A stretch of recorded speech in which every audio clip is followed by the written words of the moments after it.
fait, c'est Monsieur Galota, qui est un grand chorégraphe, qui a voulu faire un ballet sur l'homme à la tête de chou. Et à l'époque, d'ailleurs, il m'avait contacté. Et j'avais refusé, parce que je me sentais pas prêt à dire du Gainsbourg. Et heureusement, j'ai refusé, comme ça il a demandé à Alain Bachung, qui lui a accepté.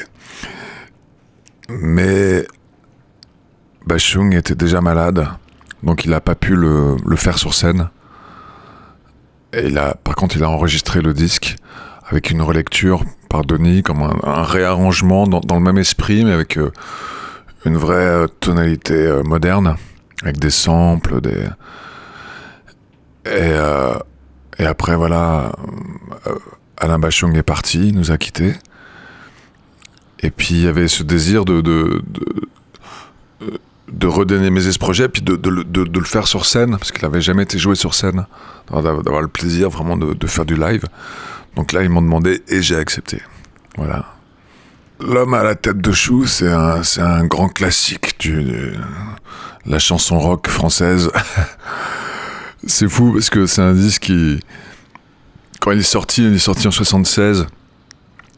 C'était l'époque du punk. Et personne n'avait rien à battre, quoi. Il est passé complètement inaperçu, alors que c'était un disque quand même fabuleux, extraordinaire, quoi, en français, tu vois, de la hauteur de Melody Nelson, qui avait aussi également pas marché. Et voilà, c'est le destin des classiques. Bon, là, il a pas marché, puis au bout d'un moment, les gens quand même se sont aperçus que c'était un disque extraordinaire. Donc là,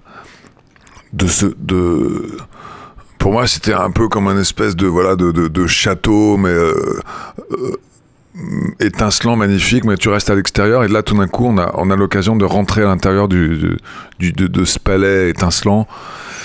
Et c'est un plaisir vraiment fabuleux, parce que c'est tellement fluide, ça coule, quoi. C'est bien écrit, les mots, les mélodies, les trucs. Il y a vraiment une espèce d'évidence musicale, poétique qui est terrible, quoi.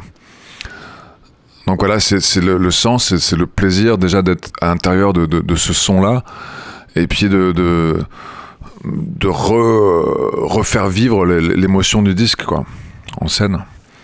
Je pense que Clermont-Ferrand, c'est une ville assez dynamique pour la musique. Bon, il y a les grandes figures comme Murat, tout ça, mais on sent que c'est un endroit qui bouge, quoi. La preuve, on fait ça ici. Didier Veillot, donc de la coopérative de Mai, m'a appelé un jour. Il a eu une illumination, il m'a dit, mais est-ce que tu penses que ça serait jouable de le faire avec un artiste sur scène en live?